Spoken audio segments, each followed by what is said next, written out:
إن الحمد لله نحمده ونستعينه ونستغفره ونعوذ بالله من شرور أنفسنا ومن سيئات أعمالنا من يهده الله فلا مضل له ومن يضلل فلا هادي له وأشهد أن لا إله إلا الله وحده لا شريك له وأشهد أن محمدا عبده ورسوله أما بعد فإن خير الحديث كتاب الله وخير الهدي هدي محمد صلى الله عليه وسلم وشر الأمور محدثاتها وكل محدثة بدعة وكل بدعة ضلالة وكل ضلالة في النار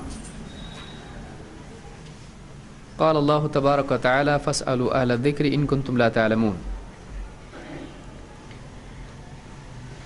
پچھلے درس میں علماء کے اختلاف سے متعلق ایک مسئلہ ہم نے دیکھا کہ علماء میں اختلاف کے اسباب میں سے ایک بہت بڑا سبب یہ ہے کہ بعض علماء تک حدیث پہنچی اور بعض تک نہیں پہنچی، اور اسی کے ساتھ ساتھ ہم نے ایک اور مسئلہ بھی دیکھا، وہ یہ کہ دین کے معاملات میں حلال و حرام کی تقسیم میں، عبادات کی تفصیل میں، شرعی مسائل میں یہ واقع ہوا ہے کہ اللہ تعالیٰ نے شریعت میں تدرج کے ساتھ میں تبدیلی لائی۔ اللہ تعالیٰ نے کچھ احکام دیے، بعد میں ان احکام میں تبدیلی کی گئی۔ نماز کا مسئلہ ہے، پہلے قبلہ بیت المقدس کی طرف تھا، پھر اس کو کعبہ بنا دیا گیا۔ اسی طرح سے نماز میں بات کرنے کی اجازت تھی، لیکن بعد میں وہ ختم کر دی گئی۔ حلال و حرام کی کئی مسائل ہیں، جیسے پہلے شراب کے سلسلے میں حرمت کی کوئی واضح بات نہیں کہی گئی تھی اور لوگ پیا کرتے تھے، گویا کہ اللہ کی طرف سے ایک سکوتی اقرار تھا کہ اب تک یہ حرام نہیں ہے، لیکن پھر اس کے بعد میں اللہ تعالیٰ نے تدرج کے ساتھ میں کئی سٹیپس میں شراب کو ہمیشہ کے لیے حرام کر دیا۔ ایسے کئی مسائل ہیں جن میں تبدیلی آئی، اور چونکہ اس تبدیلی کے وقت میں سارے لوگ ایک جگہ موجود نہیں ہوتے تھے، بہت سارے لوگ کسی دوسرے علاقے میں چلے جاتے تھے دعوتی سفر سے، جنگ کے لیے یا تجارتی سفر کی وجہ سے، اور اس زمانے میں ایسا نہیں تھا کہ ایک دن میں آدمی جا کے واپس آ جائے، بلکہ کئی کئی مہینوں کا سفر آدمی کر کے اس کے بعد واپس آتا تھا۔ تو لازمی اس کا نتیجہ یہ ہوا کہ کچھ باتیں کچھ لوگوں کو معلوم ہوتی تھی، لیکن جو تبدیلی اس میں ہوئی ہے وہ بہت سارے لوگوں کو معلوم نہیں ہوتی تھی۔ کبھی ایسا ہوتا تھا کہ ایک صحابی اللہ کے نبی صلی اللہ علیہ وسلم کے ہاں ہیں، جو احکام انہوں نے سیکھے، انہی احکام کو لے کر وہ کسی دور علاقے میں جا کر بس گئے۔ اب جو کچھ انہوں نے سیکھا تھا وہی ان کے پاس تھا، اب اس کے اندر کوئی تبدیلی آئی تو وہ بات ایک لمبے زمانے کے بعد ان کو پہنچتی تھی، کبھی پہنچتی نہیں بھی تھی۔ لہٰذا جو انہوں نے اللہ کے نبی صلی اللہ علیہ وسلم سے پہلے بات سیکھی تھی وہ اسی بات پر عمل کرتے رہتے تھے، اسی بات کا دوسروں کو بھی فتویٰ اور فیصلہ دیتے تھے۔ لازمی یہ نتیجہ اس کا نکلا کہ اس علاقے کے لوگ ایک چیز کو مانتے تھے جو پچھلی تھی اس میں تبدیلی آ چکی تھی، اور نیا حکم ان کو معلوم نہیں تھا، اور اس طرح سے امت مسلمہ میں کئی مسائل میں فرق واقع ہوا، اختلاف واقع ہوا۔ اب یہ بھی سمجھتا تھا کہ ہمارے پاس بھی دلیل ہے، اور وہ بھی کہہ رہا ہے کہ ہمارے پاس بھی دلیل ہے، لیکن اب یہاں معلوم یہ نہیں ہے ان کو کہ وہ پہلے کا حکم تھا اور یہ بعد کا حکم ہے۔ تو ایسا کئی مسائل میں واقع ہوا ہے۔ بہرحال اس کے بعد ایک دوسری بڑی وجہ جو علماء کے اختلاف کی ہے وہ دلیل کے قبول و رد میں اختلاف۔ ایک قرآن کی آیت ہے، مثلا قرآن کی آیت کے قبول و رد میں کبھی اختلاف ہوتا ہے، یہ آیت ضعیف ہے، یہ آیت معتبر نہیں ہے، ایسا کبھی ہوگا نہیں، بلکہ قرآن کریم متواتر ہے اور اس کے سلسلے میں امت مسلمہ میں اختلاف نہیں ہے۔ سارے مسلمان قرآن کریم کی تلاوت کرتے ہیں، دفتین میں موجود ہے، اس میں کوئی اختلاف نہیں ہے، لیکن چونکہ قرآن کریم کے علاوہ دین کے حاصل کرنے کا، سیکھنے کا، سمجھنے کا ذریعہ خود اللہ کے نبی صلی اللہ علیہ وسلم کی سنت اور آپ کا طریقہ ہے، لہٰذا اس باب سے کئی اختلافات امت میں پیدا ہوئے ہیں۔ سنت کو جاننے کا طریقہ حدیث ہے، اور حدیث کے سلسلے میں یہ ہوا ہے کہ حدیث کے بیان کرنے والوں سے دو اعتبار سے غلطی ہوئی ہے۔ بہت سارے حدیث کے بیان کرنے والوں کی طرف سے دو غلطیاں ہوئی ہیں۔ ایک تو یہ کہ وہ دینی اعتبار سے معتبر نہیں بن سکے، لہٰذا اللہ کے حکم کے مطابق ان کی خبر کو قبول کرنا صحیح نہیں۔ ان جاءکم فاسق بنبأ فتبینوا، اگر کوئی فاسق تمہارے پاس کوئی خبر لے کر آتا ہے اس کی تحقیق کرو، یعنی اس خبر کو قبول کرنے کی بجائے اس کو دوسرے سورسز سے چیک کرو۔ اگر وہ خود قبول کرنے لائق ہوتا تو چیک کرنے کی ضرورت تھی نہیں، چونکہ وہ معتبر نہیں ہے لہٰذا اس کی خبر معتبر نہیں ہوگی۔ اگر دوسرے معتبر ذریعے سے ملتی ہے تو قبول کی جائے گی، ورنہ نہیں۔ تو ایک تو یہ کہ اس کے راوی کردار کے اعتبار سے، تقویٰ کے اعتبار سے، دینی اعتبار سے ایسے نہیں تھے جو معتبر ہو سکیں اور ان کی خبر بھی مانی جائے، لہٰذا ان کی بہت ساری حدیثیں معتبر ثابت نہیں ہوئی۔ اور دوسرا یہ کہ راویوں سے بیان کرنے میں غلطی ہونے کی وجہ سے یا حافظہ خراب ہونے کی وجہ سے وہ غیر معتبر ثابت ہوئے، لہٰذا علماء نے ان کی حدیثوں کو قبول نہیں کیا۔ حدیث کے اعتبار سے دو بنیادی سبب ہیں۔ ایک، حدیث بیان کرنے والے کا دینی اعتبار سے معتبر نہ ہونا، معتبر ثابت نہیں ہونا۔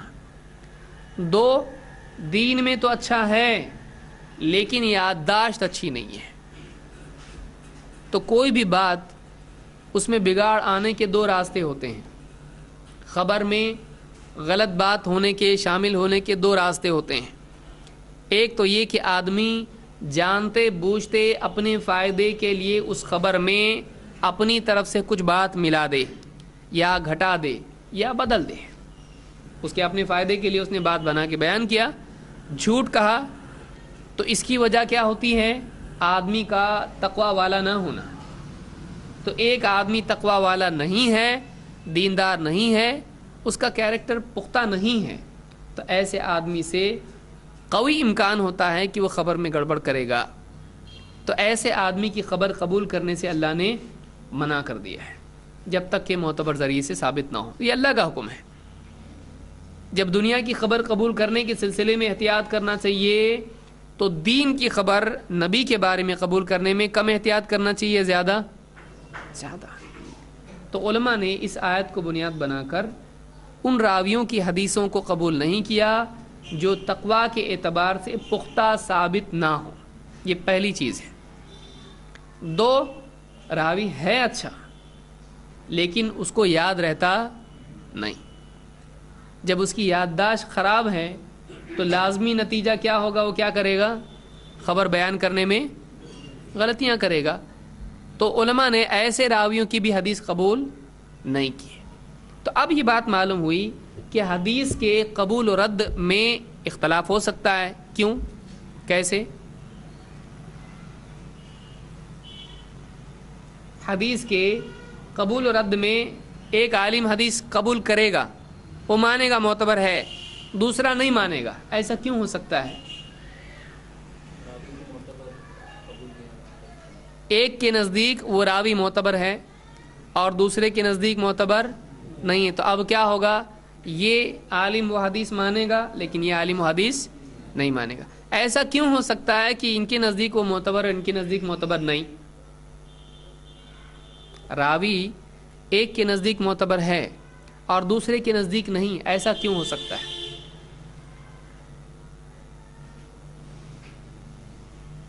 ان کا جھگڑا ہے اس سے جائیداد کا،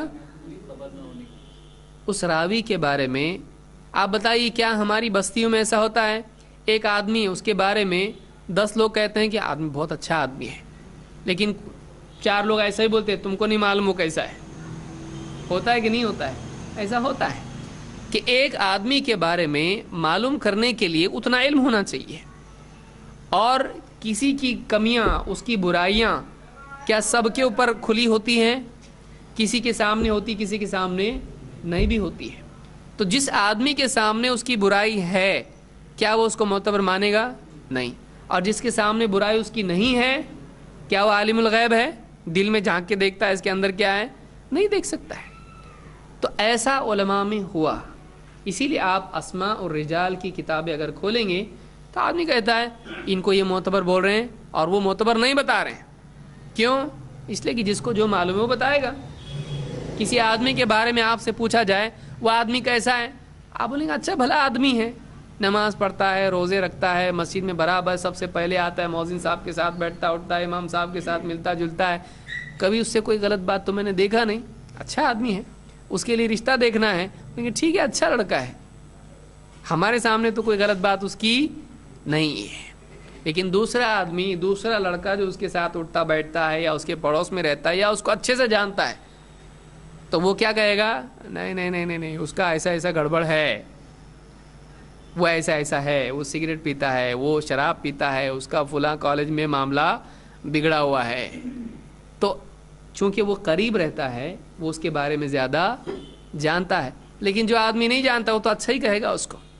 تو بعض اوقات ایسا ہوتا ہے کہ ایک راوی کسی کے نزدیک معتبر ہوتا ہے اور کسی کے نزدیک معتبر نہیں ہوتا ہے. اس کا لازمی نتیجہ نکلتا ہے کہ وہ راوی جب خبر لائے گا تو جس کے نزدیک وہ راوی معتبر ہے اس کی خبر بھی کیا ہو جائے گی؟ تو اس کی حدیث وہ قبول کرے گا کہ نہیں کرے گا؟ کرے گا. لیکن جس کے سامنے اس کے عیوب ہیں وہ اس کی حدیث قبول نہیں کرے گا. جب ایک حدیث اس راوی سے آ رہی ہے اور ایک عالم اس حدیث کو لے رہا ہے اور دوسرا نہیں لے رہا ہے تو اس کا لازمی نتیجہ کیا نکلے گا؟ اس حدیث کے اندر جو بات ہے اس کے حساب سے یہ فتویٰ دے گا اور یہ اس کے حساب سے فتویٰ نہیں دے گا. سمجھ میں آ رہی بات؟ مثال کے طور پر ہاتھ باندھنے کا مسئلہ لے لیجئے. ناف کے نیچے ہاتھ باندھنا چاہیے. اب یہ مسئلہ کسی حدیث میں آیا ہے لیکن وہ حدیث کیا ہے؟ ضعیف ہے. تو امام شافعی اس کو قبول کر رہے ہیں؟ نہیں. امام شافعی کے نزدیک ہاتھ کہاں باندھنا چاہیے؟ سینے پر. ہدایہ میں یہی لکھا ہوا ہے. اور احناف کے نزدیک ہاتھ کہاں باندھنا چاہیے؟ ناف کے نیچے. تو اب ان کے پاس بھی حدیث ہے ان کے پاس بھی حدیث ہے لیکن ان کے پاس جو حدیث ہے امام النووی شرح مسلم میں کہتے ہیں یا اسی طرح سے دوسری کتاب المجموع وغیرہ میں کہتے ہیں وہ حدیث بالاتفاق ضعیف ہے. وہ حدیث جو ناف کے نیچے باندھنے کی ہے وہ کیا ہے؟ بالاتفاق ضعیف. اب آپ سوچ سکتے ہیں کہ دین کے کتنے مسائل ہیں. یہ تو ہاتھ باندھنے کا ہوا، ہاتھ اٹھانے کا بھی مسئلہ آئے گا دعا کے لیے، ہاتھ ملانے کا بھی مسئلہ آئے گا مسافے کے لیے. تو ایسے کئی مسائل حلال و حرام کے، عبادات کے، عقیدے کے، کہ اللہ کے نبی صلی اللہ علیہ وسلم کو اللہ نے نور سے پیدا کیا کہ نہیں کیا، حدیث آ گئی. یا اللہ کے نبی صلی اللہ علیہ وسلم کے وسیلے سے آدم علیہ السلام نے دعا کی کہ نہیں کی، حدیث آ گئی. قبر کے اوپر کیا کرنا چاہیے کیا نہیں کرنا چاہیے، حدیث. تو ایسی کئی حدیثیں جو معتبر ہیں اور معتبر نہیں ہیں. اب یہ علماء کے بیچ میں چلی گئی. کسی عالم نے ایک حدیث دیکھی اس کی بنیاد پر فیصلہ دیا لیکن دوسرے عالم کو معلوم تھا کہ وہ حدیث کیا ہے؟ صحیح نہیں ہے، ضعیف ہے، معتبر نہیں ہے. اور کیا اس میں ہم کسی عالم کو گلٹی بول سکتے ہیں؟ اس کو جو معلوم ہے اس کے حساب سے کرے گا نا. اس کو جو معلوم ہے اس کے حساب سے وہ فیصلہ کرے گا. تو اس کا نتیجہ نکلا کہ خبروں کو قبول کرنے اور نہ کرنے کی وجہ سے فتووں میں فرق ہو گیا. ایسے کئی مسائل ہیں. تو اس میں ہم کسی عالم کو مجرم قرار نہیں دے سکتے ہیں. وہ مجرم کب ہوگا؟ جب اس کو معلوم ہے یہ حدیث ضعیف ہے لیکن پھر کہے نہیں نہیں ہمارے بڑے ایسے ہی کرتے ہیں. اب کیا ہو جائے گا؟ اب یہ مجرم ہے. کیوں؟ اس لیے کہ قانون اور اصول اور ضابطے سے وہ بات غیر معتبر ثابت ہوئی لیکن پھر بھی وہ کیا کہہ رہا ہے؟ نہیں یہ معتبر ہمارے نزدیک ہے اس لیے کہ ہمارے لوگ اس کو مانتے ہیں. لوگ کون ہیں آپ کے؟ جب قائد ترازو میں یہ کم پڑ رہا ہے، ہلکا ہے، آپ کہہ رہے ہیں کہ نہیں ہمارے لوگ اس کو برابر مانتے ہیں. آپ کے پاس ایک پیکٹ ہے اور آپ نے کہا نہیں ہم کو چیک کرنا ہے اس کا وزن کتنا 1 کلو ہے 10 کلو ہے 20 کلو ہے، ہاں اتنا ہے. اب آپ نے کہا نہیں ہم کو تول کے دیکھنا ہے اس کو. اب اس نے رکھا ترازو میں اس کو، اب ترازو میں وہ کیا ہو گیا، ہلکا ثابت ہو گیا. وہ کہا نہیں ہمارے مالک بولتا ہے کہ یہ 1 کلو ہی ہے، کمپنی بولتی ہے 1 کلو ہی ہے. آپ کی کمپنی کون سی کمپنی ہے، ترازو میں دکھ رہا ہے نا یہ. بولے نہیں وہاں سے تو لکھا ہے نا، دیکھو 1 کلو 1 کلو لکھا ہوا ہے نا، لکھا ہوا ہے لیکن دکھا ہوا کیا ہے، لکھا ہوا تو کچھ بھی ہو سکتا ہے. سمجھ میں آ رہی بات؟ یعنی ایک آدمی جب قاعدے سے کوئی چیز غلط ثابت ہو، پھر بھی اس کے بعد فلاں شخصیت کا نام لے کر اس غلطی کو چھپانے کی کوشش کرے اور اس غیر معتبر چیز کو زبردستی معتبر ثابت کرنے کی کوشش کرے، تو ایسا آدمی کیا ہے، یہ آدمی مجرم ہے، یہ آدمی غلط ہے. تو یہاں پر ایک چیز ہم کو معلوم ہوتی ہے کہ کبھی ایسا ہوتا ہے کہ ایک عالم ایک حدیث کو صحیح مانتا ہے اور دوسرا اس کو ضعیف مانتا ہے. کبھی ایسا ہوتا ہے کہ کسی راوی پر اطمینان نہیں ہوتا ہے. اب اس اطمینان نہ ہونے کی وجہ سے ایک تو یہ ہے کہ ایک دم جھوٹا تو مطلب اس کی خبر لیں گے ہی نہیں، ایک دم سچا ٹھیک ہے لیکن مجھ کو لگتا ہے اس سے غلطی ہوئی ہے. ایسا ہوتا ہے زندگی میں ہمارے کہ نہیں ہوتا ہے؟ ہوتا ہے. آدمی تو صحیح لیکن یہ بات سمجھ میں نہیں آ رہی، کچھ تو غلطی ہوئی، اس سے لگ رہا ہے ایسا. ہوتا ہے کہ نہیں ہوتا ایسا؟ تو کبھی کبھی عالم کو ایسا بھی شبہ لاحق ہو جاتا ہے کہ وہ کسی راوی کی خبر پر اعتماد نہیں کر پاتا ہے، کسی اور وجہ سے اس کو ایسا لگتا ہے کہ اس راوی سے غلطی ہوئی ہے، لہٰذا جب اس کو اعتماد اس خبر پہ نہیں ہے تو قبول کرے گا اس کو. کیوں؟ اس لیے کہ جب تک کہ کوئی خبر پختگی کے ساتھ ثابت نہ ہو جائے کہ ہاں یہ صحیح ہے، تب تک کہ وہ قبول کرے گا اس کو نہیں. اس وجہ سے بھی علماء میں بعض اوقات اختلاف ہوتا ہے. جیسے مثلا بعض علماء نے بخاری کی بعض حدیثوں کو قبول نہیں کیا. ابن الجوزی رحمۃ اللہ علیہ نے کہا ضعیف حدیث ہے، حالانکہ وہ حدیث صحیح ہے لیکن ان کو کیا ہو گیا، سہو ہو گیا، بھول ہو گئی ان سے، ان کو اطمینان نہیں اس حدیث کے اوپر. اب وہ کوئی آدمی ایسے ہی ہے جو چوراہے پر بیٹھتا ہے. ابن الجوزی کیسے ہیں؟ بڑے علماء میں سے ہیں، ایسے نہیں کہ بس کوئی بھی کہے ان کو کون پوچھتا ہے، یہ غلط آدمی ہے. ابن الجوزی کے بارے میں آپ ایسا بول سکتے ہیں؟ ابن الجوزی کے بارے میں لوگ غلط فہمی میں مبتلا ہو سکتے ہیں. 2 عالم ہیں، دیکھیے اس کو آج یاد رکھیے. ایک ہیں ابن قیم الجوزیہ اور دوسرے ہیں ابن الجوزی. دونوں ایک ہی ہے نا؟ نہیں، دونوں ایک نہیں ہیں. ایک ہیں ابن القیم جو ابن تیمیہ کے شاگرد ہیں، اور دوسرے ہیں ابن الجوزی، وہ بہت پرانے، ابن تیمیہ کے بھی پرانے ہیں، 4ویں 5ویں صدی کے ہیں وہ. تو ابن الجوزی پرانے ہیں اور ابن قیم الجوزیہ یہ الگ ہیں. وہ جوزی کی وجہ سے یعنی غلطی ہو سکتی ہے آدمی سے. تو ابن القیم یا ابن قیم الجوزیہ جن کی کتاب زاد المعاد یا اعلام الواقعین یا ہدایت الحیارہ یا اسی طرح سے دوسری اور بھی کتابیں ان کی ہیں، یہ ابن القیم ہیں. ابن الجوزی کون سے ہیں؟ یہ دوسرے بڑے عالم ہیں جو محدث بھی تھے، اور ان کی کئی کتابیں ہیں جس میں سے ایک مشہور کتاب کون سی ہے؟ تلبیس و ابلیس. تو یہ 2 الگ الگ عالم ہیں. تو ابن الجوزی نے بعض روایات جو معتبر ہیں ان کو اپنی کتاب الموضوعات، جھوٹی حدیثیں، اس میں ڈال دیا ہے. کیوں؟ ان کی تحقیق کے اعتبار سے وہ معتبر نہیں ہیں. تو ایسا کبھی ہو سکتا ہے. اب اس میں دیکھنا یہ پڑتا ہے کہ جو عالم ضعیف کہہ رہا ہے اور جو عالم صحیح کہہ رہا ہے دونوں کی دلیل کیا ہے. اصول کے اعتبار سے جس کی بات صحیح ہے اس بات کو قبول کیا جاتا ہے. تو بہرحال تو ایسا ہو سکتا ہے. اس میں ایک بہت سوچنے کی چیز یہ ہے کہ اکثر ہوتا یہ ہے کہ ایک عالم کسی حدیث کو قبول نہیں کرتا ہے اور وہ عالم معتبر ہے، اچھا عالم ہے، اس کی تحقیق سے اس کو حدیث پر اعتماد نہیں ہو رہا ہے اور وہ حدیث کو قبول نہیں کرتا ہے، لیکن آپ کے نزدیک حدیث کیا ہے؟ معتبر ہے۔ اب آپ نے کہا عالم صاحب دیکھیے یہ حدیث، اس نے کہا نہیں میرے نزدیک یہ معتبر نہیں ہے۔ اب آپ فوراً کیا کرتے ہیں؟ حدیث نہیں مانتا ہے، یہ کافر ہے، فوراً کیا کر دیتے ہیں اس کو؟ حدیث کا یا اس کے اوپر لیبل کیا لگاتے ہیں؟ یہ منکر حدیث ہے۔ لہٰذا ایک آدمی کو دیکھنا چاہیے کہ اگر کوئی عالم کسی حدیث کو قبول نہیں کرتا ہے تو کیا اس کی اپنی تحقیق ہے؟ اگر واقعی وہ محققین میں سے ہے اور کسی شبے کی وجہ سے وہ حدیث کو قبول نہیں کر رہا ہے تو اس کا اور اللہ کا معاملہ ہے، اس کا اور اللہ کا معاملہ ہے، آپ اس پر کافر ہونے کا فتویٰ لگائیں گے نہیں۔ خامخواہ ہمارے پاس مطلب ان اسٹیکر جیب میں لیبل لے کے گھومتے ہیں ہم لوگ، حدیث نہیں مانا سر پہ اس کے لگاؤ کافر،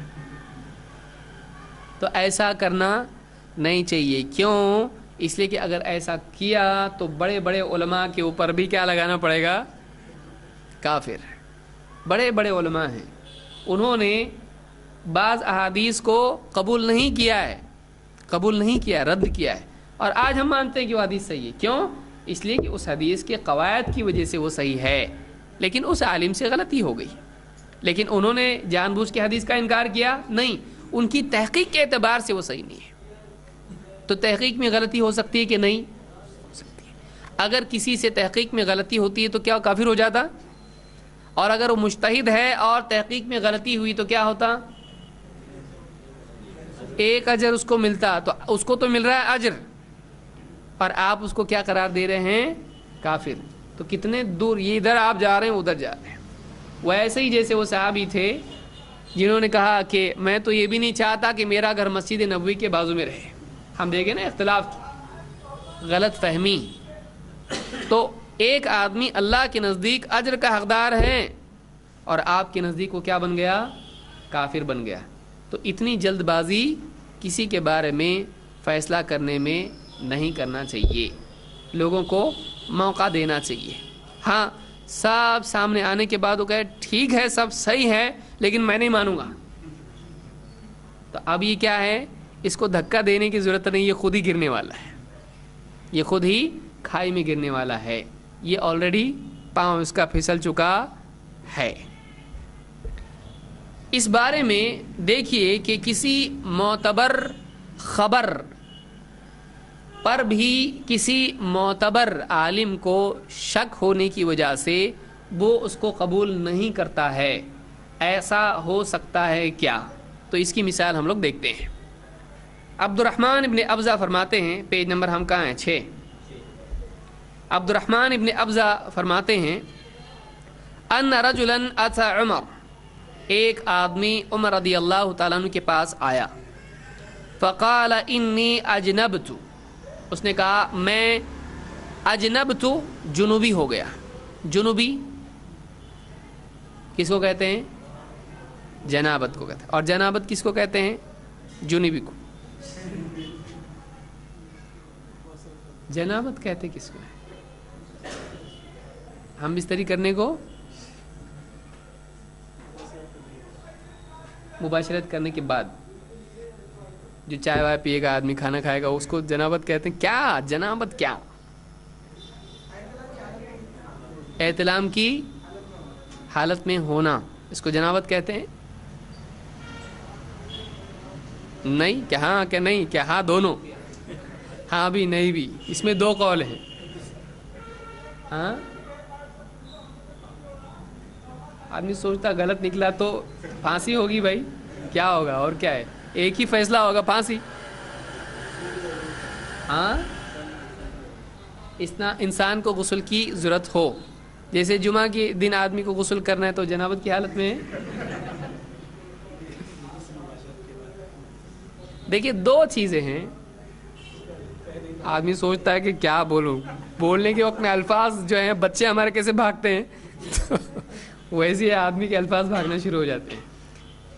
دو حالتیں ہیں، ایک آدمی بیوی سے صحبت کرے یا اس کو احتلام ہو جائے، اس کے بعد وہ نماز نہیں پڑھ سکتا ہے، تو جب تک کہ وہ غسل نہیں کرتا ہے وہ جنابت کی حالت میں ہوتا ہے۔ اس لیے کہ وہ ایک جانب ہو جاتا ہے نماز سے دور، جانب اس جانب ہے، وہ آ سکتا ہے وہ نماز کے لیے، وہ دوسری جانب تو جنابت جنب سے ہے، جنابت سے جانب ہو گیا وہ دوسری. تو جنابت کی حالت وہ حالت ہے جس میں آدمی نماز نہیں پڑھ سکتا ہے صحبت کی وجہ سے بیوی سے یا پھر احتلام کی وجہ سے. تو اس کو کیا کہتے ہیں؟ جنابت کی حالت. تو عورت جنابت کی حالت میں ہوتی ہے یا مرد؟ ہاں دونوں بھی ہوتے ہیں. ٹھیک ہے. اس لیے حضرت میمونہ رضی اللہ تعالیٰ کی روایت میں ہے، فرماتی ہیں کہ جب اللہ کے نبی صلی اللہ علیہ وسلم گھر میں آئے اور پانی رکھا ہوا تھا تو اللہ کے نبی صلی اللہ علیہ وسلم نے اس سے وضو یا غسل کرنے کا ارادہ جب کیا تو کہا یا رسول اللہ انی کنت جنباً، میں جنوبی تھی، یعنی یہ میرا بچا ہوا پانی ہے، میں نے غسل کیا اس پانی سے. تو آپ نے فرمایا کہ پانی جنوبی نہیں ہوتا ہے. تو مرد اور عورت دونوں کے لیے یہ لفظ استعمال ہوتا ہے. اس آدمی کو یا عورت کو کیا کہتے ہیں؟ جنوبی.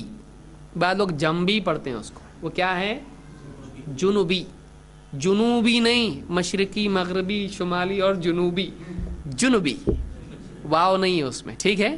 چلیے ایک چیز معلوم پڑی آج. تو اس آدمی نے آ کے کہا عمر سے کہ انی اجنبت، میں جنوبی ہو گیا، فلم اجد ماء، تو مجھے پانی نہیں ملا. فلم اجد مجھے نہیں ملا، پانی نہیں ملا، تو میں کیا کروں؟ سوال پوچھ رہا ہے، میں جنوبی ہو گیا مجھے پانی نہیں ملا، تو مطلب سوال یا بات جملہ اس نے کہا ہے. حضرت عمر نے کیا جواب دیا اس کو؟ لا تصلی، لا تصلی، نماز مت پڑھ. یعنی جنابت کی حالت میں نماز پڑھنا ہی نہیں ہے. کب تک؟ جب تک غسل نہیں کرتا ہے. ٹھیک ہے. لیکن وہ آدمی کیا کہہ رہا ہے؟ پانی نہیں. کہہ رہے نہیں پھر بھی نماز نہیں. یہ کس کا فتویٰ تھا؟ اتنے بڑے عالم. کون؟ عمر بن خطاب رضی اللہ تعالیٰ. عمر رضی اللہ عنہ کا فتویٰ کیا ہے؟ نماز نہیں پڑھنے کا جب تک کہ غسل، پانی نہیں تو بھی رک جانے کا، نماز نہیں. اب بہت سارے لوگوں کو تعجب ہوگا، تیمم کا ان کو نہیں معلوم، ان کا یہی فتویٰ ہے. فقال عمار، حضرت عمر رضی اللہ تعالیٰ، حضرت عمر سے حضرت عمار ابن یاسر نے کہا، یہ بھی کون ہیں؟ صحابی ہیں. اما تذکر یا امیر المؤمنین، انہوں نے کہا امیر المؤمنین آپ کو یاد نہیں؟ آپ کو یاد نہیں؟ کیا یاد نہیں؟ اذ انا وانت فی سریۃ، میں آپ دونوں ایک سفر میں تھے، یاد نہیں آپ کو؟ کیا؟ فاجنبنا، ہم دونوں کو جنابت کی حالت ہو گئی. فلم نجد ماء، دونوں کو بھی پانی ملا نہیں. فاما انت فلم تصلی، آپ نے تو نماز پڑھی نہیں، آپ نے نماز نہیں پڑھی.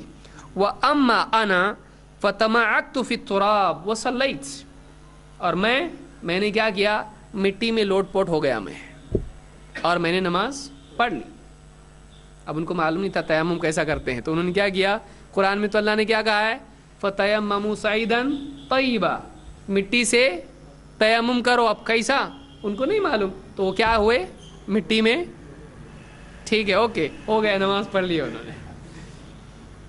تو فَتَمَعَكْتُ فِي التُّرَابِ وَصَلَّيْتُ، میں نے نماز پڑھ لی. فقال النبی صلی اللہ علیہ وسلم، تو اس بات کو جب نبی صلی اللہ علیہ وسلم کی خدمت پہ پیش کیا گیا تو آپ نے فرمایا انما کان یکفیک ان تضرب بیدیک الارض، تمہارے لیے تو اتنا کافی تھا، زمین پہ لوٹ پوٹ ہونے کی ضرورت تھی نہیں، تمہارے لیے اتنا کافی تھا کہ تم اپنے دونوں ہاتھ زمین پر اس طرح سے مارو، ثم تنفخ، پھر اس میں پھونکو، بہت زیادہ بھی نہیں ہونا چاہیے، ثم تمسح بہما وجہک وکفیک، پھر اس کے بعد تمہارے لیے اتنا کافی تھا کہ تم چہرے پر اور دونوں رسغ تک ہتھیلیوں پر کیا کرو؟ مسح کر لو، بس ہو گیا تمہارا کیا یہ تیمم. تو ایک ضرب سے چہرہ اور ہتھیلیاں، کوہنی تک کا ذکر حدیث میں نہیں ہے، کہاں تک ہے؟ یہاں تک کے کرنا ہے. کفئی، کف کس کو کہتے ہیں؟ اتنا، یہ کف ہے. اسی لیے قمیص کا جو کف ہوتا ہے کہاں آتا ہے؟ اس کو کف بولتے کا ہے، کوئی وہ عربی ہے، وہ یہ کف بولتے ہیں نا، اس کو بٹن لگاتے ہیں آپ. کف کیوں ہے؟ وہ یہ کف باہر رہتا ہے، اس کے لیے وہ کف تک آتا ہے وہ. تو یہاں سے انما کان یکفیک ان تضرب بیدیک الارض ثم تنفخ ثم تمسح بما وجهك وكفيك فقال عمر. اب دیکھیے حدیث بیان کی انہوں نے. حضرت عمر نے کیا کہا؟ قال عمر اتق اللہ یا عمار، اور عمار اللہ سے ڈر. کیا بولتا ہے یہ؟ تو کہاں سے لائے یہ حدیث؟ اب ان کو اطمینان ہو رہا ہے، خصوصاً کیوں؟ میں بھی تھا، تم بھی تھے، تو ان کو لگ رہا ہے ایسا ہو ہی نہیں سکتا ہے. ان کو ان کی بات پر جھوٹے نہیں ہیں معلوم ہے، لیکن کیا غلطی صرف جھوٹ کی وجہ سے ہوتی ہے؟ خبر میں مسٹیک بھی ہو سکتی ہے. ایسا آپ کے ساتھ کتنی مرتبہ ہوتا ہے؟ ارے تھے نا، ہم دونوں تھے نا اس دن، وہ صاحب ملے تھے نا، تم نے ان کو کاٹ دیا نا اپنا. ارے کب دیا میں نے؟ ایسا نہیں دیا میں نے. تو آدمی جب بھول جاتا ہے کیا کچھ بھی باتیں کر رہا ہے، تو دوسرے کوئی کیا کہتا ہے؟ تو غلطی کر رہا ہے، تو بولنے میں ایسا ہوا ہی نہیں ہے. ایسا آپ کے ساتھ ایک بار تو نہیں ہوا ہوگا، ایسا کئی بار ہوا ہوگا، ہے نا؟ کئی بار آدمی کے ساتھ ہوتا ہے. بیوی کے ساتھ کئی مرتبہ ہوا ہوگا. ارے آپ نے تو بولے تھے لا کے دوں گا میں گفٹ کے طور پہ. ارے کب بولا تھا میں؟ ایسا ہوتا ہے ایسا. تو کہا کہ اتق اللہ یا عمار، اے عمار اللہ سے ڈر، اللہ سے ڈرو. کیا کہتے ہو؟ تو حضرت عمار نے جب دیکھا کہ یہ میری بات کا بھروسہ ان کو نہیں آ رہا، تو کیا کہا؟ ان شئت لم احدث به. اگر آپ کو لگتا ہے، اب یہ سمجھے کہ یہ مجھ کو بیان کرنے سے منع کر رہے ہیں، کچھ تو فتنہ ہوگا بیان کرنے میں، تو انہوں نے کیا کہا؟ اگر آپ کہیں تو میں اس حدیث کو بیان نہیں کروں گا. اگر آپ کہتے ہو ان شئت لم احدث به، اگر آپ کا ارادہ یہی ہے تو میں اس حدیث کو لوگوں سے بیان نہیں کروں گا. اور ایک لفظ میں ہے کہ عمر رضی اللہ تعالیٰ نے کہا نہیں، کہا کہ نولیک ما تولیت، تم جس چیز کے، جو چیز تمہارے پاس ہے ہم اسی کے حوالے تم کو کرتے ہیں. یعنی نہیں، میں تم کو منع بیان کرنے سے روکوں گا نہیں. مجھ کو اطمینان نہیں ہو رہا ہے، لیکن اگر یہ صحیح نکلا تو میں تم کو نہیں روک سکتا کہ تم اس کو بیان کرنے سے رک جاؤ، ہو سکتا ہے میری غلطی ہو.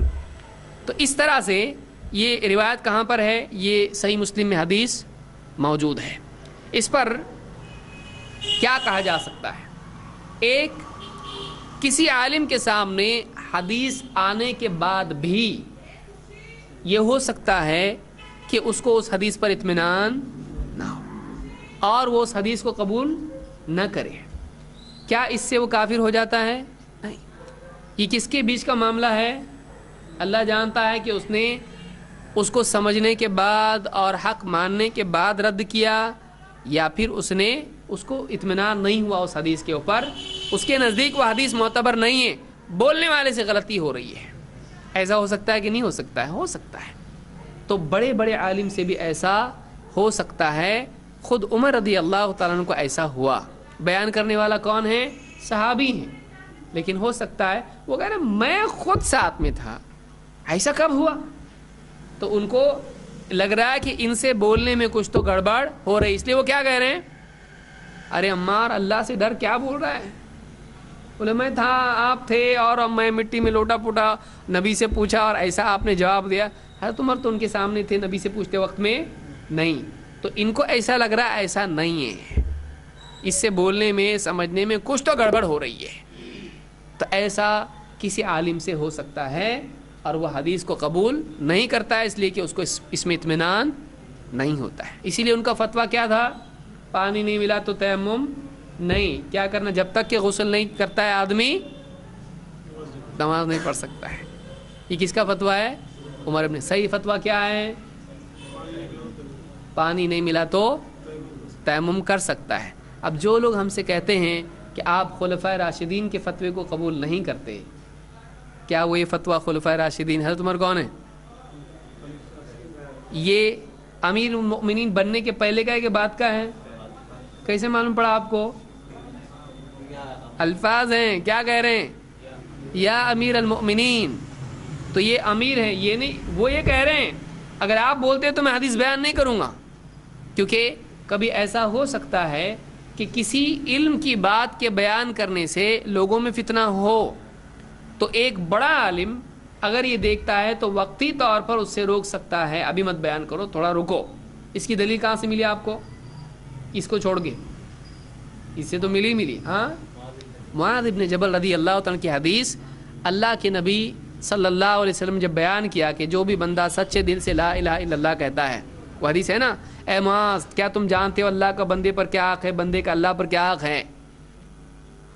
تو کہا اللہ اس کا رسول ہی بہتر جانتے. آپ نے کہا کہ اللہ کا بندوں پر حق یہ ہے کہ بندے اللہ کی عبادت کریں، اس کے ساتھ کسی کو شریک نہ کریں، اور بندوں کا اللہ پر حق یہ ہے کہ جو اللہ کے ساتھ شرک نہ کریں، اللہ انہیں دائمی عذاب نہ دے. ہے نا حدیث؟ حضرت معاذ نے کیا کہا، اے اللہ کے رسول میں بتاؤ سب کو جا کے؟ کہا نہیں، ایسا تم کرو گے وہ اسی بات پر تکیہ کر لیں گے.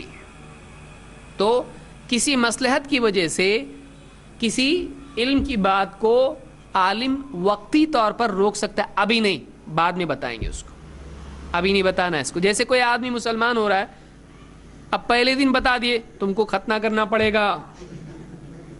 بولے ختنہ کیا رہتا ہے؟ ایسا ایسا رہتا ہے. ارے ختنہ تو یہ فتنہ ہو گیا ہے. اس کو اسلام میں آنے سے پہلے آپ بتا رہے دیکھو ہاں ختنہ کرنا پڑتی، سوچ سمجھ کے آؤ، بعد میں بولنا نہیں ہم ہاتھ پاؤں پکڑ کے کریں گے. پھر ایک بار کلمہ پڑھنے کے بعد دیکھو بھائی یہ تو بہت ڈینجر معاملہ ہے، ایک دم تو حملہ ہی ہو گیا آدمی کی پرسنل پراپرٹی کے اوپر، آدمی ایک دم پریشان ہو جائے گا. تو کیا اس وقت میں بتانا چاہیے اس کو؟ نہیں.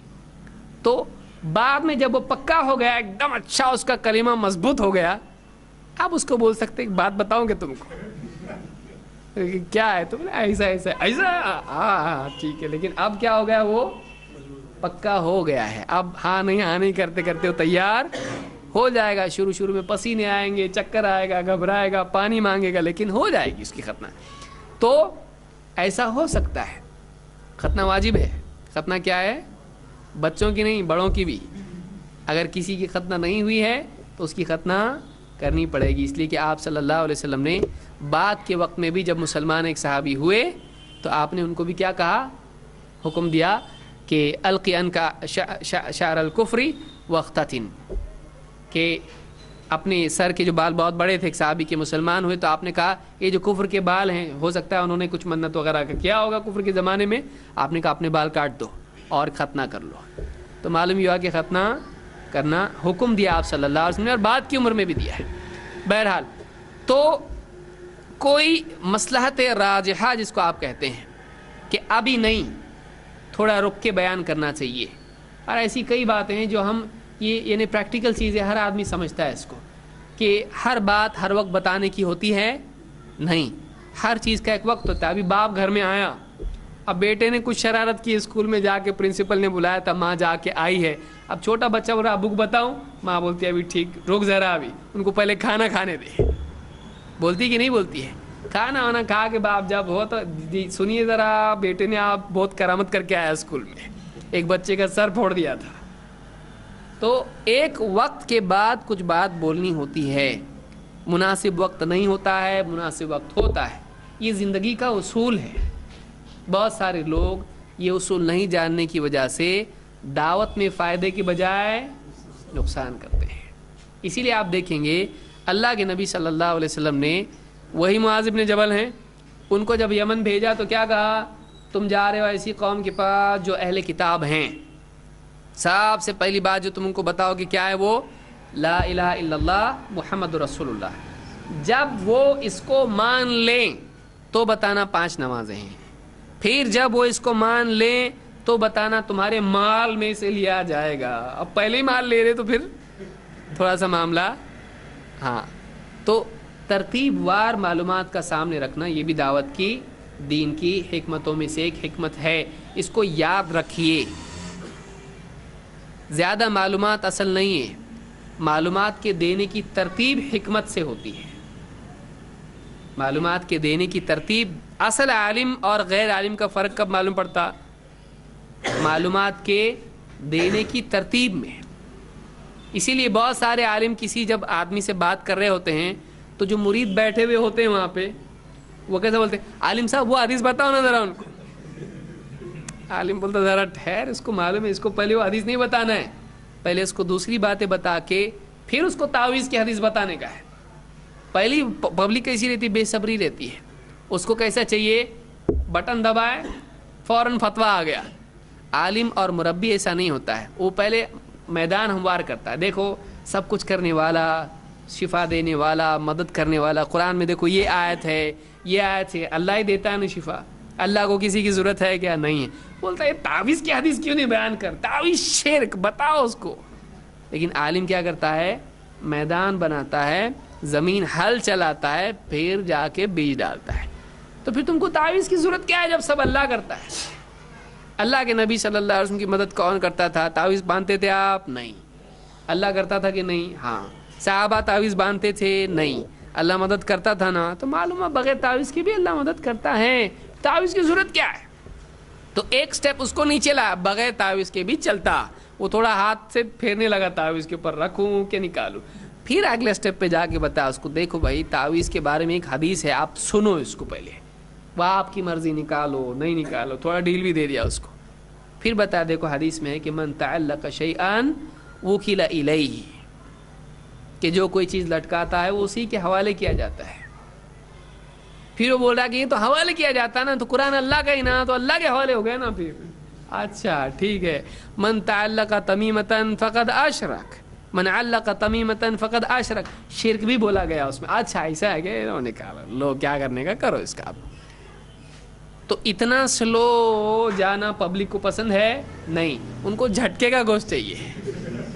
بسم اللہ واللہ اکبر اتنا وہ نہیں چاہیے ان کو کیا چاہیے؟ کھٹ ایک دم شرک.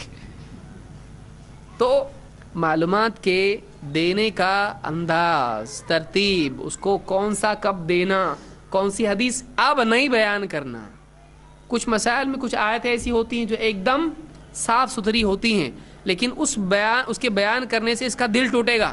میرے لیے مشرک کی حدیث بیان کر رہے ہیں آپ، مطلب میں کہ مشرک لگ رہا ہے آپ کو، آپ مشرکین کی حدیث میرے لیے بیان کر رہے ہیں، مشرکین کی آیت میرے اوپر بیان کر رہے ہیں، اس کو برا لگے گا.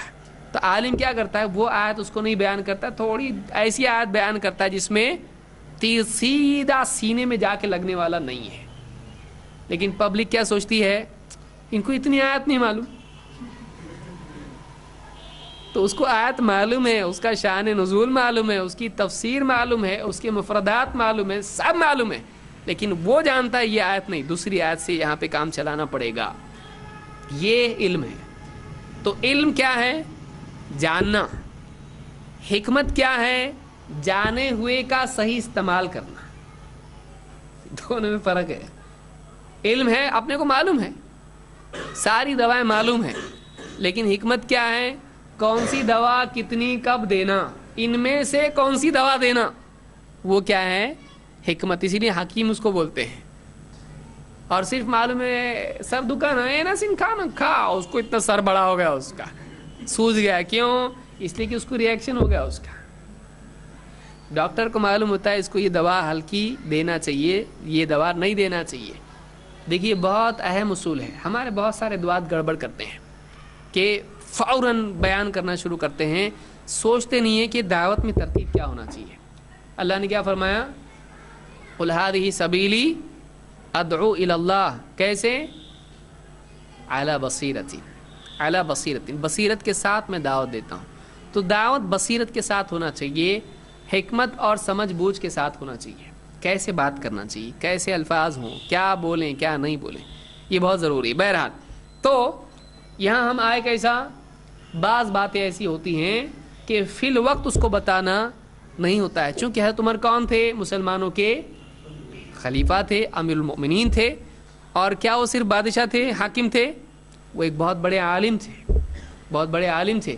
اللہ رب العالمین نے ان کے مشوروں پر آیات نازل کی. صحابہ ان کا مقام امت میں جانتے تھے. اسی لیے انہوں نے کیا کہا؟ آپ کو اگر ایسا لگ رہا کہ بیان نہیں کرنا چاہیے حدیث، لوگوں میں سستی آ جائے گی، لوگ چھوٹی چھوٹی بات پہ تیمم کرنا شروع کریں گے، ہو سکتا ہے ایسا ہو، تو ٹھیک ہے. اگر آپ یہ کہتے ہو تو یہ حدیث میں لوگوں سے بیان نہیں کروں گا. تو حضرت عمر نے کیا کہا؟ نہیں، نولی کما تولیت، جس چیز کے تم والی ہو ہم تم کو اسی کے حوالے کرتے ہیں، ہم تم پہ چھوڑتے ہیں. بیان کرنا ہے کرو، نہیں کرنا ہے مت کرو. یہ کس کا تقویٰ ہے؟ یہ عمر رضی اللہ عنہ کا تقویٰ ہے. کیونکہ ایک عالم جب اس کو سامنے والے کی غلطی لگ رہی ہے لیکن کنفرمڈ غلطی نہیں ہے، اس کو یہ بھی لگتا ہے ہو سکتا ہے میری غلطی ہو سکتا ہے میں تو غلطی نہیں کر رہا ہے، تو اب وہ نہ ادھر جا پا رہا ہے نہ ادھر آ پا رہا ہے، تو دونوں میں سے مسٹیک کیا ہے اس کو کنفرم نہیں ہو رہا ہے، وہ خبر مان بھی نہیں سکتا ہے اور صاف ستھرا اس کو رد بھی نہیں کر سکتا ہے. تو ایسی صورت میں وہ کیا کر رہا ہے، اس کو کہتے ہیں توقف کرنا. کیا ہے یہ توقف؟ توقف کا مطلب رک جانا. بھائی میں یہ حدیث کو جھوٹی بھی نہیں بولتا ہوں، غلط بھی نہیں بولتا ہوں، لیکن اس حدیث کے بارے میں مجھ کو اطمینان نہیں ہے، اس کے بارے میں اطمینان نہیں ہے، ایسا لگتا ہے راوی سے کچھ غلطی ہوئی. یہ لیکن ہر آدمی کر سکتا ہے، چائے پیتے پیتے ہاں مجھ کو اس میں توقف ہے. یہ ایسا آدمی جس کو اصول حدیث کے کچھ معلوم نہیں ہے، کچھ بھی نہیں ہے، ایسے آدمی کے بارے میں ہو سکتا ہے یہ آدمی غلطی کرے گا. کیوں؟ اس لیے کہ اس کی کوئی حیثیت ہی نہیں ہے. وہ ایسا ہی ہے جیسے کسی کے آپریشن کے بارے میں کہے کہ میں اس بارے میں مجھ کو توقف ہے، آپریشن کرنا چاہیے کہ نہیں. آپ کو کچھ میڈیکل کا کچھ معلوم ہی نہیں ہے، آپ اس فیلڈ میں کچھ بولنے کی حیثیت رکھتے ہیں نہیں. ایک بڑا عالم ہے، اس کے سامنے دوسرے دلائل بھی ہیں، اور ان کی روشنی میں وہ دیکھ رہا ہے کہ اس سے غلطی ہو رہی بیان کرنے میں، کیونکہ اس کے سامنے اتنے سارے دلائل ہیں. ایسا کوئی حدیث آئی نہیں، اس طریق سے کوئی روایت نہیں ہے، یہ راوی کیسا یہ بیان کر رہا ہے، ہو سکتا ہے اس سے غلطی ہوئی ہو، کیونکہ اس کے بالمقابل ایسا ایسا ایسا ہے. تو ایسا ہو سکتا ہے کہ نہیں ہو سکتا؟ ہو سکتا ہے. لیکن حضرت عمر نے کیا کہا؟ نہیں، تم کو تمہارے حوالے کرتے، تم چاہو تو بیان کرو، میں تم کو منع نہیں کروں گا، کیونکہ ایسا نہ ہو کہ کل کو میں غلط نکلوں اور تم کو حدیث روکنے سے بھی، بیان کرنے سے روکنے کا گناہ بھی میرے سر پر آئے، تو کیا ہو جائے گا؟ ڈبل غلطی ہو جائے گی. اس لیے تم کو بیان کرنا ہے بیان کرو، اور میں تم کو بیان کرنے سے نہیں روکتا. تو یہ صحابہ ہے، یہ صحابہ ہے. تو اس سے بھی ایک بات جو اصل استدلال ہمارا اس روایت سے وہ یہ کہ کسی اچھے عالم سے، بڑی شخصیت سے بھی ایسی غلطی ہو سکتی ہے، اور حدیث معتبر ہونے کے باوجود بھی اس میں اس کو قبول کرنے میں کیا ہو سکتا ہے؟ تردد ہو سکتا ہے. تردد کا مطلب دل یس نو ہاں نہیں، کیا پکا نہیں ہو رہا ہے. تو ایسا آدمی اس حدیث کو قبول اگر نہ کرے تو وہ گناہ گار ہے. لیکن یہ کس کے لیے ہے؟ جو اس فیلڈ کا ہو. حضرت عمر ہیں، سالوں سال رہے اللہ کے نبی صلی اللہ علیہ وسلم کے ساتھ، اور بتا رہے ہیں کہ آپ بھی تھے میں بھی تھا، تو مطلب میرا کیس ہے اور مجھ کو یاد نہیں، مجھ کو معلوم نہیں، تو ایسا کیسا ہو سکتا ہے؟ تم سے غلطی ہو رہی ہے. تو ایسا جو ہے حضرت عمر کو شبہ ہو گیا. ایسا ہو جاتا ہے، ایسا ہمارے ساتھ بھی ہوتا ہے، ایسا ہر آدمی کے ساتھ ہوتا ہے. تو اگر ایک عالم کسی معتبر روایت کو قبول نہ کرے یہ سمجھ کر کہ یہ معتبر نہیں ہے، تو اس سے بھی کیا ہو جاتا ہے؟ دو عالموں کے درمیان اختلاف ہو جاتا ہے. تو یہاں پر عمار ابن یاسر کا فتویٰ کیا ہے؟ پانی نہ ملے تو. حضرت عمر کا فتویٰ کیا ہے؟ نماز. تو یہ کہہ رہے نماز پڑھو، یہ کہہ رہے نماز مت پڑھو. تو یہ کیا ہو گیا؟ دونوں میں کس بنیاد پر ہوا؟ خبر کو قبول کرنے. اور تو اب یہ تو صحابہ سے ہی شروع ہو گیا. تو آپ سوچئے کہ بعد کے دور میں اس کا امکان کتنے بڑھ جاتے ہیں. بعد کے دور میں تو مطلب راوی کا اعتماد معتبر ہے نہیں ہے کا معاملہ اور بھی زیادہ سنگین ہو جاتا ہے. یہی وجہ ہے کہ بہت ساری حدیثیں بعض علماء نے قبول کی تو بعض علماء نے قبول نہیں کی، اس لیے ان میں اختلاف ہوا. ایسی کئی مثالیں اس کی دی جا سکتی ہیں کہ حدیث ایک کے نزدیک صحیح اور ایک کے نزدیک ضعیف ہے. جیسے مثال کے طور پر عبداللہ بن مسعود رضی اللہ عنہ کی روایت کہ اللہ کے نبی صلی اللہ علیہ وسلم کی نماز پڑھ کے انہوں نے دکھائی اور کہا کہ میں تم کو کیا اللہ کے رسول صلی اللہ علیہ وسلم کی نماز پڑھ کے دکھاؤں، اور انہوں نے رفع الیدین کیا صرف پہلی بار، پھر رکوع کے وقت رکوع سے کھڑے ہو کے نہیں کیا. یہ حدیث احناف کے نزدیک معتبر ہے، لیکن جمہور محدثین، امام البخاری، امام احمد ابن حنبل اور علماء جتنے بھی، عبداللہ ابن مبارک اور کئی علماء ہیں، انہوں نے کہا کہ یہ حدیث صحیح نہیں ہے، اس میں راوی سے کیا ہوئی ہے؟ غلطی ہوئی ہے. اور بھی براء ابن عازب رضی اللہ عنہ کی روایت ہے کہ اللہ کے نبی صلی اللہ علیہ وسلم نے پہلے مرتبہ رفع الیدین کیا، بعد میں رفع الیدین نہیں کیا. اس میں یزید ابن ابی زیاد نام کا راوی ہے. علماء نے کہا پہلے وہ یہ زیادتی بیان نہیں کرتا تھا، دوسری مرتبہ میں جب حدیث بیان کرنی شروع کی تو یہ زیادتی بیان کرنی شروع کی. یہ راوی ضعیف ہے، اس کا حافظہ کیا ہو گیا تھا؟ خراب ہو گیا تھا، یزید ابن ابی زیاد. اس لیے بعض علماء نے کہا یزید یہ عربی زبان کے اعتبار سے